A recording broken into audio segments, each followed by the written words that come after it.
Bien. Van conectándose. Mientras termina la gente de conectarse, ¿hasta aquí hay alguna pregunta, alguna consulta? Sobre todo me Profe, interesa. Dale, Guille. una vez que definimos el sujeto como lo acabas de definir, ¿podríamos volver a la imagen de la embarazada, que hiciste la pregunta la otra vez, de cuántos sujetos, cuántos individuos hay en, ¿no? Si es una cuestión de cultura y naturaleza, se podría decir que la madre, entre comillas, sería el sujeto. Bueno, primero, está muy interesante la pregunta y volver a esa imagen. A ver, lo primero que hay para decir es que esa relación de sujeción, o sea, de sujetar una cosa con otra, ¿qué es lo que sujeta? Lo que sujeta es cultura y naturaleza, civilización o barbarie, etc. Entonces, ¿podemos decir que efectivamente ahí no hay sujeto? ¿Se entiende lo que te estoy preguntando? O sea, yo pregunté la otra vez cuántos sujetos y cuántos cuerpos. No di el paso fundamental, si ustedes quieren, que diría, no hay sujetos. La respuesta es, o sea, alguien podría venir con alguna teoría, por lo menos que yo desconozca, pero alguien podría tranquilamente decir, total, es gratis hablar, pero yo lo que le diría es, mínimamente un sujeto hay. Uno. Habíamos hecho la aclaración que si estaba embarazada era de una persona, porque, digo, para no ampliar demasiado, un sujeto hay. De esa no salimos. O sea, o uno o dos, pero de eso no salimos. ¿Por qué llego a ese punto? Porque hay un cuerpo, que es esto que estoy intentando mostrar. Que por más que la subjetividad exceda al cuerpo, no es indisociable del mismo. Por más que el mástil de la cultura esté, vamos a usar la metáfora, ¿no? O sea, por más sueltos o apretados que estemos sujetados al mástil de la cultura, lo cierto es que algo estamos sujetando y algo nos sujeta. O sea, hay algo de cultura, vamos a decir, hay algo de simbólico y hay algo de material en la relación cuerpo-sujeto. ¿Bien, Guille? Bien, bien, sí, me había disparado esa duda. No. Genial. ¿Alguien? Hoy hablabas, profe, Dale, Maxi. de Freire, ¿no? 100 años. En el 2012 lo declararon en Brasil como patrimonio, tenía otra condecoración, no me acuerdo cómo era, pero tipo patrimonio de la educación, ¿no? En el 2019 Bolsonaro lo atacó diciéndolo que era un energúmeno, y bueno, que hay un programa tipo TV Escola, se llama, que es tipo la televisión pública, pero con programas educativos, Canal y dijo Encuentro. claro, dijo que adoctrinaba, etc. Hace poquito salió una ley, la justicia lo obligó a no atentar contra la dignidad de Paulo Freire. Me acordé, hoy que hablaste, pero bueno, quedó allá atrás. No, está muy bien la aclaración. El otro día decías de Bolsonaro que una de las cuestiones que se religió fue por tipo en Brasil hay canales, está la Globo y tenés otros dos canales o tres importantes y dos son pastores los dueños, que decías que eso influyó mucho. Aparte fue un poco un voto protesto, ¿no? Porque, bueno, después de la corrupción, ¿no? El Odebrecht, ese Mensalón, etcétera, digamos que eso influyó a que votaran no sé, si iba Carlitos Balá o cualquier otro que le iban a votar, porque era más un voto protesto que Sí, ¿cómo se llama? La boleta, lo que decía que iba a hacer, etc. exacto. Apenas como detalle porque nos vamos de tema. Tampoco hay que pensar, como a veces acá también en la política argentina ocurre, vieron esos supuestos candidatos outsider que vienen por fuera de la política, ¿no? Capaz que nosotros somos en Argentina, en Latinoamérica en general, somos muy personalistas, ¿no? O sea, la figura de Bolsonaro puede haber sido alguien que emergió en la política, lo cierto es que llevaba 20 años como diputado, o sea, no era ningún improvisado, pero sobre todo hay que mirar con quiénes esa gente se rodea. Digo, por traducir, no creo en absoluto que Milei sea parecido a Bolsonaro, ni mucho menos, sino que pongo sobre la mesa esa idea de esos que vienen supuestamente por fuera de la política. En el caso de Milei sí vienen por fuera de lo que es la política tradicional, pero fíjense con quiénes se rodean y se van a dar cuenta que no son tan así. Bueno, en el caso de Bolsonaro, además de lo que dije la vez pasada, de todo el apoyo, sobre todo las iglesias de lo que se conoce como la bancada religiosa en Brasil, no hay que desconocer que en el medio tenía una serie de personajes nefastos de la historia brasileña, como Eduardo Cunha, que es el responsable de la destitución de Dilma, y que fue su mano derecha hasta que se pelearon. Pero lo que quiero decir es, no hay salvadores en la política, ni para bien ni para mal. Las historias se explican con bastante más continuidad de la que estamos acostumbrados y acostumbradas. Sí, y él tenía dos, chiquititos también para no irnos, dos caballitos de batalla, que uno era el ministro de Economía, Paulo Guedes, que está todavía, que es el que banca, que deja que la economía lo esté bancando a Bolsonaro, y el otro era Moro, que fue el que lo metió preso a Lula. Exacto. Entonces en la época tenía esos dos caballitos, Moro se fue y bueno, Guedes todavía está por ahí. Exacto, tal cual. Muy bien, Maxi, con actualidad brasilera. Momento internacional. Momento internacional, cerramos la página internacional y volvemos a otra página internacional, pero un poco más histórica. Retomamos eso último que les decía antes del corte del Zoom, que es esa idea de que entrenar un cuerpo implica objetivarlo, entrenar, educarlo. Esto es un punto interesante para pensar, porque en general en educación física, esto es muy platense, muy de la Universidad Platense, tendemos a poner por delante esa cosa de no nos olvidemos del sujeto, tengamos en cuenta los sentidos que nos dicen los sujetos, el sentido crítico. Y sin embargo, es interesante que, por lo menos si uno sigue la tradición de la educación física brasilera, y en este sentido retomo a Alexandre Fernández Vaz, lo cierto es que toda educación de un cuerpo implica objetivarlo, implica tratarlo como su pura objetividad.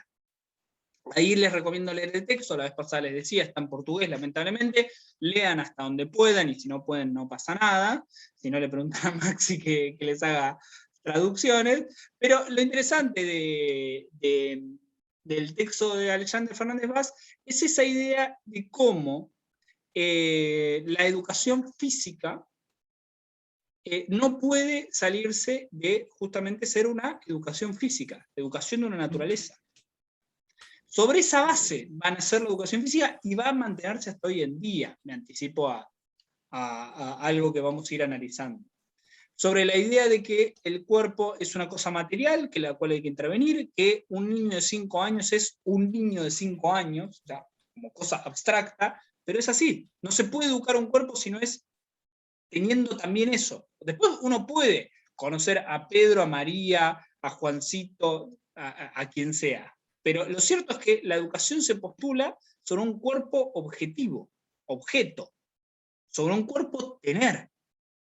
¿Qué hacemos ahora entonces con ese cuerpo ser? Sería la pregunta que ahí aparece, ¿no? Y entonces el cuerpo se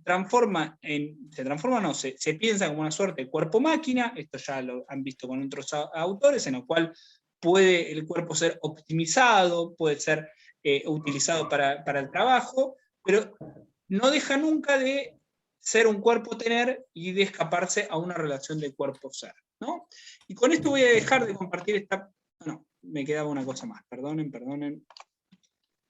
para compartir. Y con esto se va a entender, disculpen, la emergencia de lo que vamos a llamar los cuerpos modernos educados, o esto que les decía antes, de la emergencia de una educación intelectual, moral y física, sobre todo una educación física, ¿no? Esto lo voy a retomar la vez que viene, no quiero ahondar, en realidad ahora con el otro PowerPoint lo voy a seguir retomando, pero a mí me interesa que nos detengamos un poco en qué es la educación física, qué es en un sentido teórico educar un cuerpo.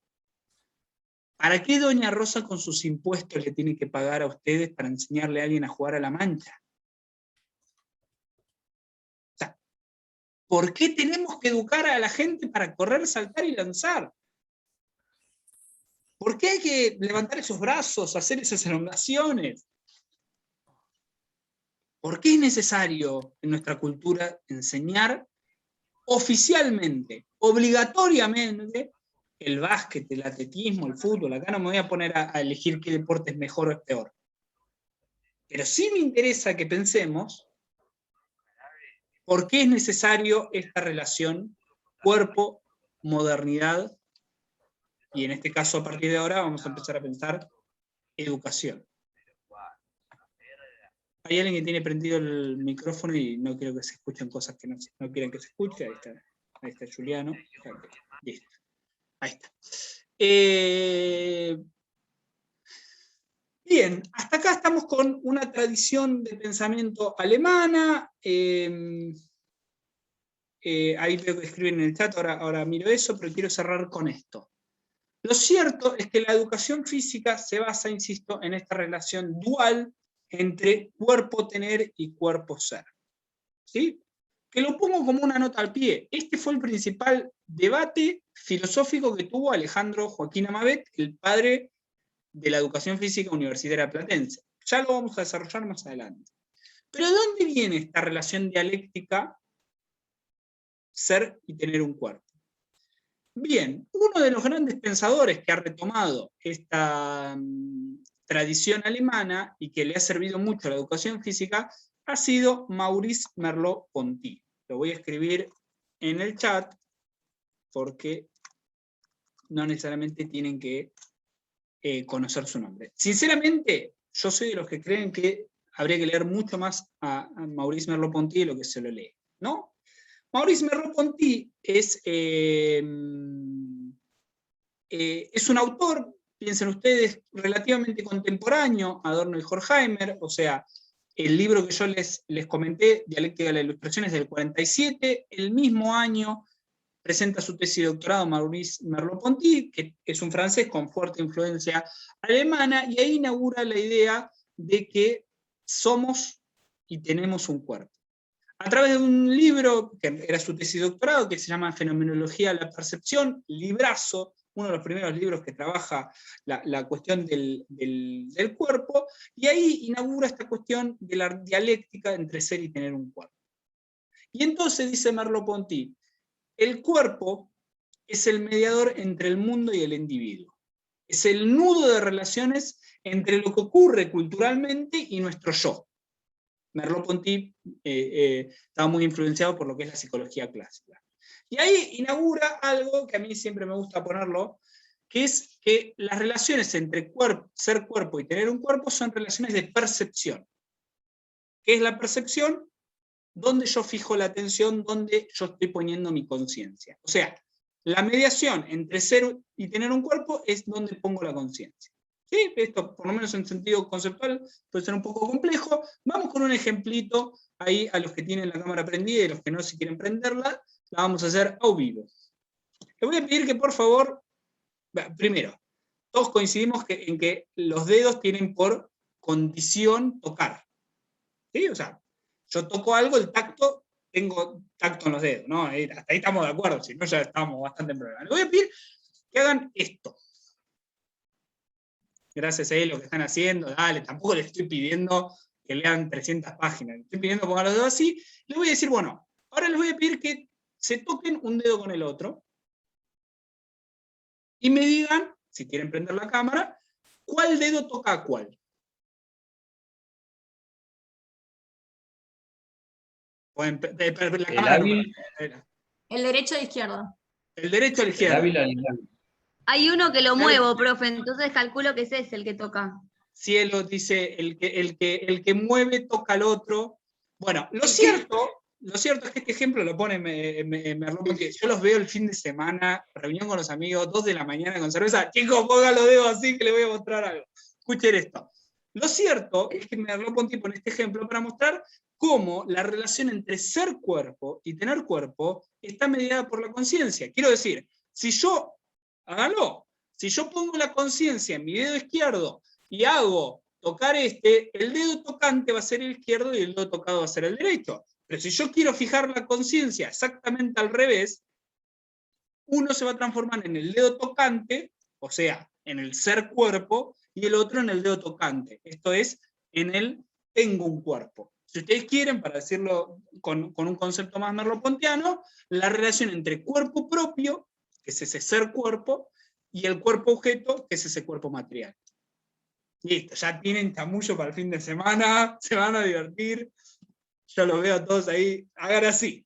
Pero es esa, o sea, no hay mucho más misterio que eso, en cómo se media la relación entre cuerpo ser y cuerpo tener, que es una relación dialéctica, o sea, nunca es ni muy ni tan.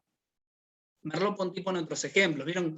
Cuando uno aprende a manejar, cuando deja de mirar la palanca de cambio, cuando deja de mirar los pedales, ¿no?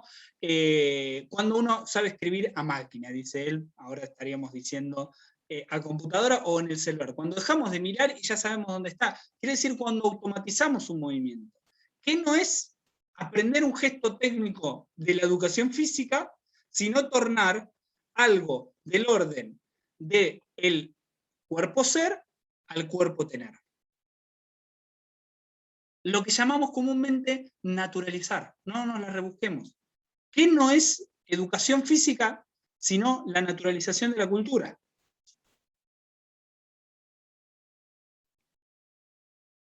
Una de dos. ¿Son todos muy dóciles ustedes?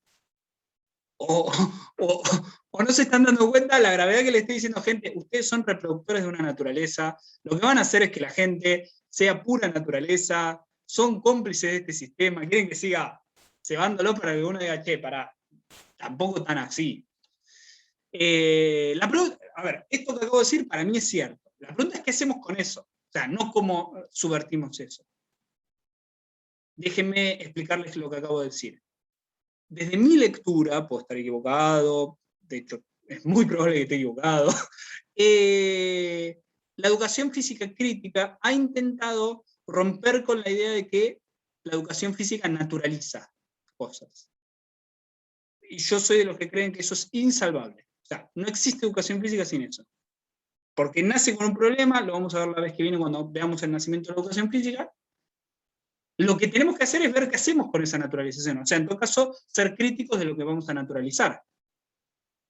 Pero hoy ya les dije cosas que por lo menos en contexto de clase presencial o en otros contextos ya me estarían tirando alguna cosa así por la cabeza y demás. Que es que ustedes van a objetivar los cuerpos, van a naturalizar la cultura. O sea, somos cómplices de todo aquello que queríamos no ser. Somos la cenicienta de la educación, aquello que la educación no quiere. Si queremos formar sujetos críticos, lo que nosotros hacemos es transmitir una cultura para que sea naturalizada. Obviamente, esto lo digo provocadoramente, obviamente, lo que sí los invito es a pensar qué hacemos con eso, no cómo subvertimos eso. Bueno, me enganché hablando, sé que hay 1000 chats. A los que escriben por el chat, están todos invitados a prender el micrófono y decirlo. Agustina, todavía no hay trabajo práctico, ya la semana que viene voy a hablar de eso. ¿Cómo transcurrimos por nuestros tiempos? Pregunta Tomás, es una muy buena pregunta. En parte, lo que recién estaba diciendo va por ese lado.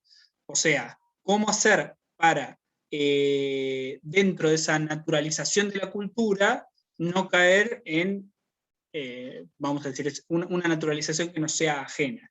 Bueno, yo creo que lo que le falta a la educación física, o lo que le falta a la sociedad, porque esto no es solo le compete a la educación física, es decidir qué cultura. A ver, Hannah Arendt decía que la escuela tiene que conservar la cultura. Me parece que hemos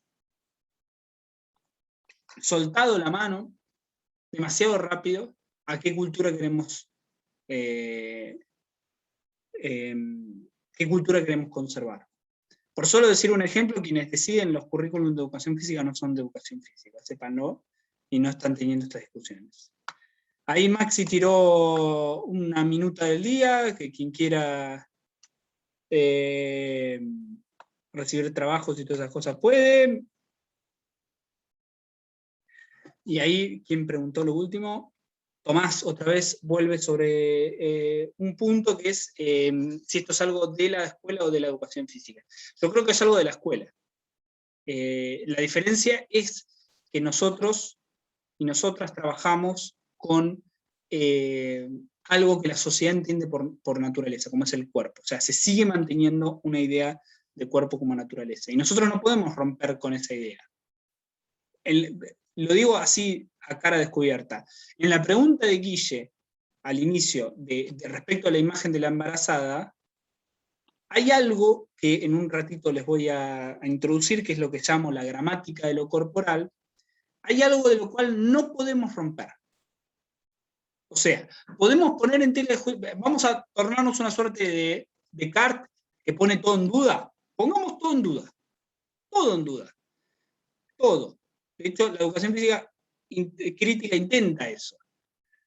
Bueno, lo cierto es que alguna verdad tenemos que llegar para empezar a construir.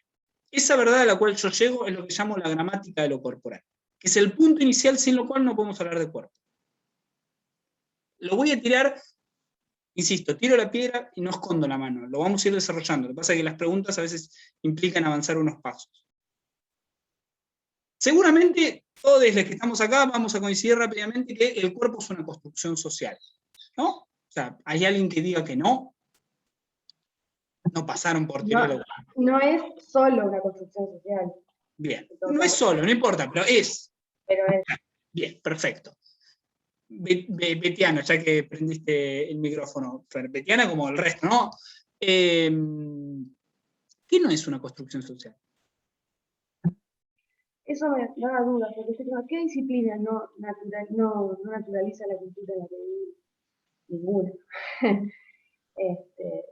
¿Qué no es una construcción social? O sea, si vamos a definir algo, este objeto que tengo acá frente a mí, tiene una propiedad cuya todos los objetos tienen la misma propiedad. ¿Qué carajo define? Si todos los... Digo, ¿qué no es una construcción social?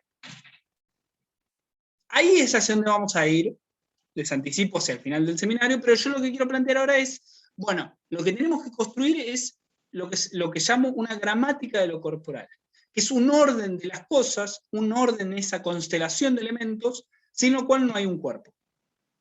En la imagen que Guille retomaba de la embarazada, podemos debatir si es un cuerpo, dos cuerpos, si es un sujeto o dos sujetos. Nadie va a debatir que ahí no hay cuerpo y que ahí no hay sujeto. Eso es una gramática. Es un orden. ¿Qué es una gramática? El orden en el cual hablamos. Quiero decir, si yo puedo, con las mismas palabras, hablar con lenguaje inclusivo, hablar machirul, hablar como quieran. Pero hay cosas que no podemos cambiar. Que es el orden en el cual expresamos las cosas. Bueno, hay un orden. Un orden en el doble sentido. Orden de que está ordenado y orden de que ordena, sanciona. Aquello que no responde a esto no es un cuerpo. Eso es lo que vamos a llamar una gramática corporal. Lo voy a desarrollar más adelante, quédense tranquilos y tranquilas, pero lo que nos tiene que ahora quedar como en claro es que lo cierto es que es parte de esa gramática de lo corporal, es parte de esa ley fundante, la relación naturaleza y cultura, la dialéctica entre ser un cuerpo y tener un cuerpo. No existe ni cuerpo tan simbólico que no tenga un grado de materialidad, ni un cuerpo tan material que no tenga una dimensión simbólica. Esa dialéctica es parte constitutiva. Por eso yo les dije, no vamos a llegar a una respuesta a ver si somos o tenemos un cuerpo. Lo que sí vamos a llegar a entender es que eso es constitutivo de nuestro sentido moderno del cuerpo. Ser y tener cuerpo. ¿Se entiende? Yo con eso me voy chocho. ¿Qué palabra, chocho? Diré una de mi abuela. Siguieron escribiendo ahí algunas cosas.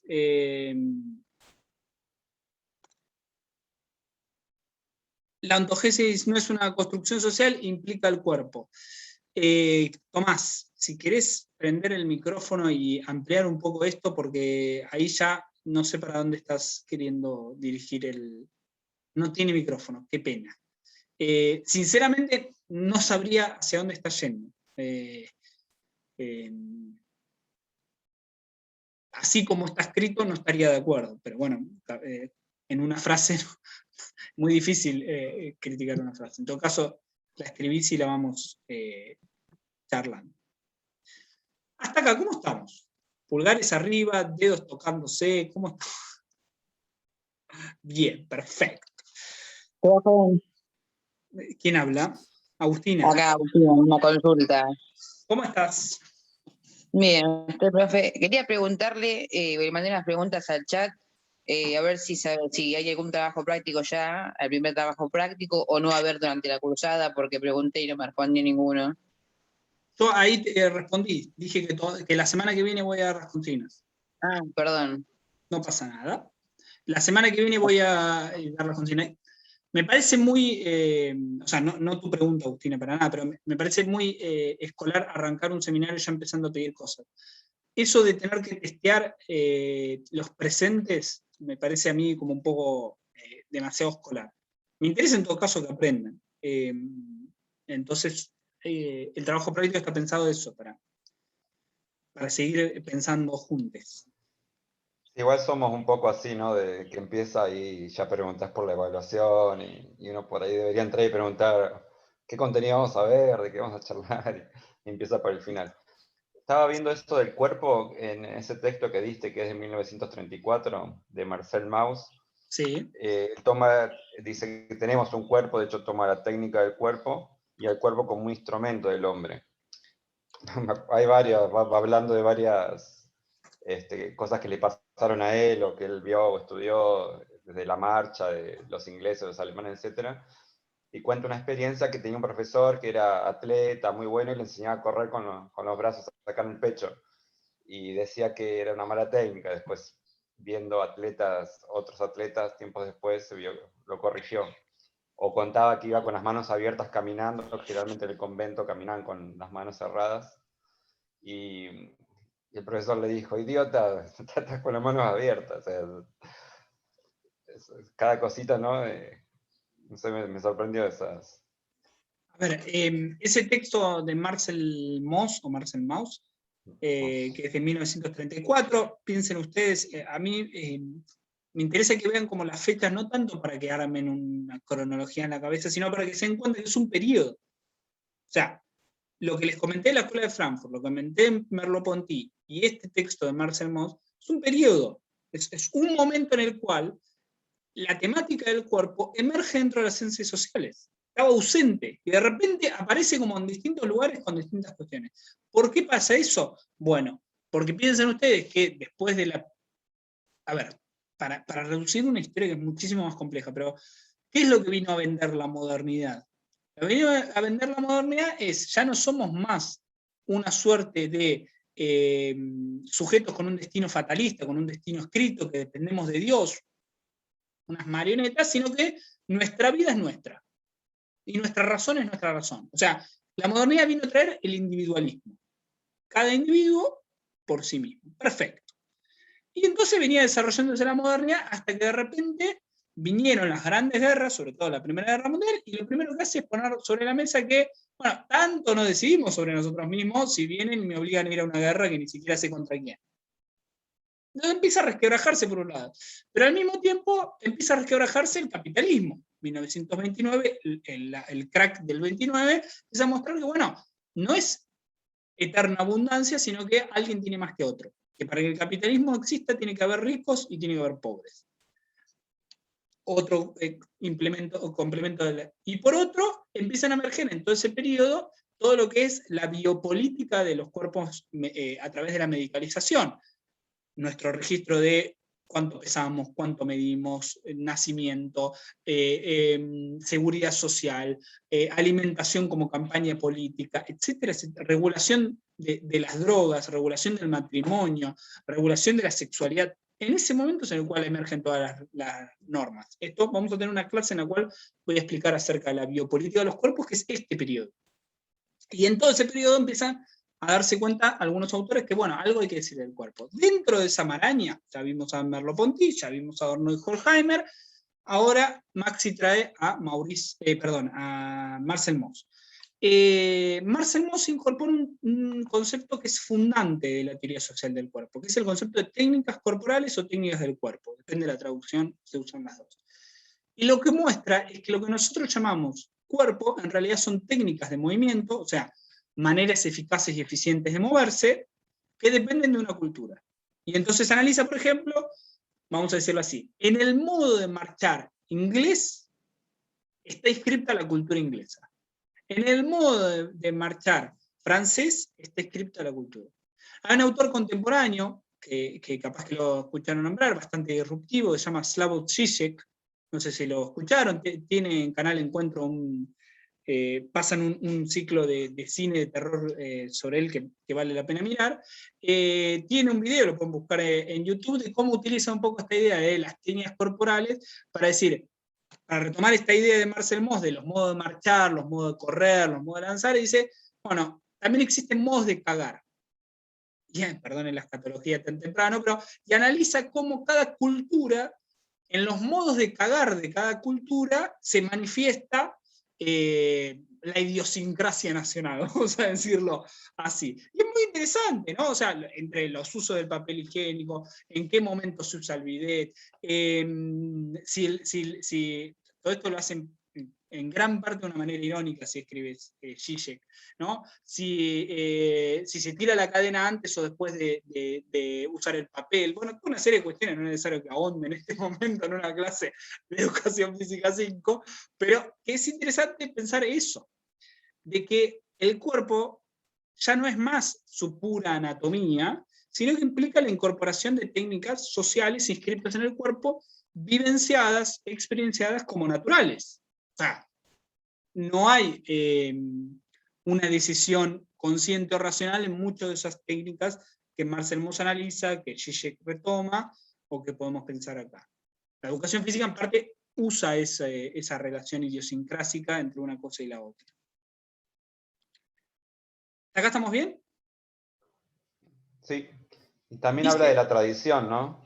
Sí. No sé, hablaba de las tribus como que tenían la técnica, pero mezclaban la técnica con lo mágico, tipo esos rituales que hacen, ¿no? Para cazar animales, o etcétera. Que Sí. hasta hoy sigue, ¿no? El pensamiento mágico, terraplanista, como lo que sea. Eso tiene bastante que ver con lo que veníamos hablando de dialéctica de la ilustración ahí de Adorno Horkheimer.